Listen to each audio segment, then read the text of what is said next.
All right, so this is what your lines should look like, but I'm going to point out that I've got some mistakes here, and I just show you how to fix those mistakes. So the first thing is this is supposed to be the stitch or the section line, but it's not supposed to have a center line pattern. So I'm going to go into my layer manager, and across from section, I'm going to set that to continuous. That's fixed. Notice the line fixed because everything is set to by layer. The other thing I did wrong is I forgot to change my layer to object before I drew the last line. This is supposed to be visible or object. So I need to move that to the correct layer. So I'd select it, which makes these little blue grips show up. And when I select it, the layer that the object is on will show up here. Okay, and that happened to be the same as the current layer, which is fine. And then I want to change it to the object layer. And it gives me a preview of what that's going to look like. So it kind of reinforces the correct layer you're picking. And then when I hit escape, you'll see that the stitch layer comes back as the default layer. If I don't want this stitch layer to be current, I would switch it to one of the others. I'll switch it to object just to make it the current layer. So this is what your line should look like at this point. And now we're ready to put in our text. So I'm going to go to the text layer, and I'm going to zoom into the bottom line, and I want my text to look like this right here, center 10 inches, and then I want to create the brackets. And I'm just going to convert that 10 inches to metric by using the calculator. This is something we'll do pretty often in this class, and because we have to know how to convert from inches to millimeters. So if I take 10 inches and multiply that times 25.4 millimeters in an inch, that's going to give me 254 millimeters. So that's what I'm going to type into the brackets here. So I'm going to type center, then hit the space bar a few times, type in 10.000, and then put in a bracket and type in the 254 and then close bracket. So in a previous video, we created a style, a text style, and I created an annotative text style, Roman S, and that's the font. To create a new text style, you just hit new, put in your initials and the name of the style, and then you can pick the font you want to associate it with. All of text heights will be 0.125 for paper text height if you're using annotative, and you should be using annotative text. And then all title text will be set to 0.25. So when we start to set up title blocks, keep that in mind when we create annotative text, that we're going to want two different sizes. So we'll create Roman S 125, and then maybe Roman S 25. Or we can just simply change the size of the paper text height in properties.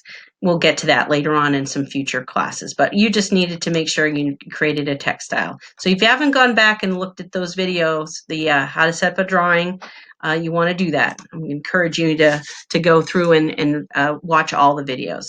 All right, so we'll start a new piece of text, and the command for text, if I just start typing in text, let's see what we get when we type in text. It says specify a start point for the text. And we can look up here and see that MBC Roman S is being used. That's my initials. Roman S is the font. And that's the font height. That's the font height already been set. And we have the rest of the information. So I'm going to decide that I want my text to be about 1/16 of an inch above the line. So I'm going to track off of that line just like we tracked off of this line to get that line distance of 0.75, but this time I'm going to type in 0.06, approximately 1/16 of an inch. And then I have to remember to look at my command line because it's now asking me what I want to use for a rotation angle. If I hit 0 or hit enter, it will accept that rotation angle. And then it's going to give me a blinking cursor if I have already set my text height, which I have in my text style.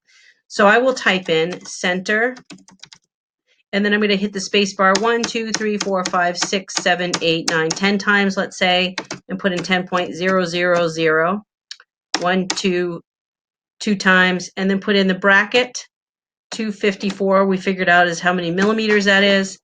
And I don't care if you want to put millimeters, that's fine. And then we hit enter and enter again, and we've finished the text for that line. So let's do that one more time. I'm going to type in text, go to the end of the line and just move the cursor up just enough so it's going in the 90-degree direction. Then I'm going to type in 0.06. That sets the justification. And then remember, we have to decide if we're going to draw our text at 0. So you have to look at your command line. And if you forgot and didn't look at your command line, you're trying to get your text to go, I want to show you what happens here. If I do that, it actually puts the angle of the text at the direction you drag the line in. So if that happens, just hit escape or hit undo. You can hit undo and start again. So let's do text. Put your cursor over that line, drag up 0.06. And then just remember to put in that rotation angle of 0. It's already in brackets, so just hit enter. And then I can type in the next line, which is chain. 1, 2, 3, 4, 5, 6, 7, 8, 9, 10. And I think that was 9.313, I believe. And you're going to go ahead and you're going to figure out what would be in the brackets for that one by using 9.313 times 25.4 millimeters in an inch and fill in your answer. And then you're going to repeat for the next one and the next one. Okay, so the one other thing I'm going to show you, so you're going to do this type of text for all of the lines. But when we look at the dimension line, it's a little bit different. It says use the DLI command to create this dimension line. And then I want to show you how to change the font so it looks nice. And it shows the extra brackets. So you're going to create the same text for cutting plane, hidden, phantom, but we're going to do something a little different for the dimension line. So for the dimension line, we are going to click on the dimension. And then we're going to right click and go into properties.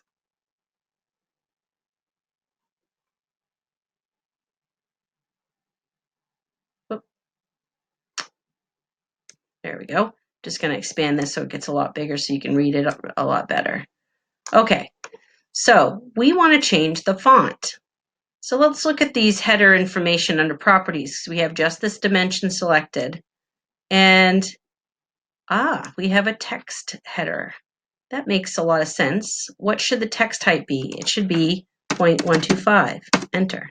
So that changed the text height. What should our text style be? It shouldn't be standard. It should be our MBC Romanesque. That changes it. And then let's say we want to see additional measurements. We're going to go a little bit further down under primary units. We should have 3 decimal places. So let's see, precision should be set to 3 decimal places. And we want to enable alternate units. So let's see if we can find where we can put in alternate units.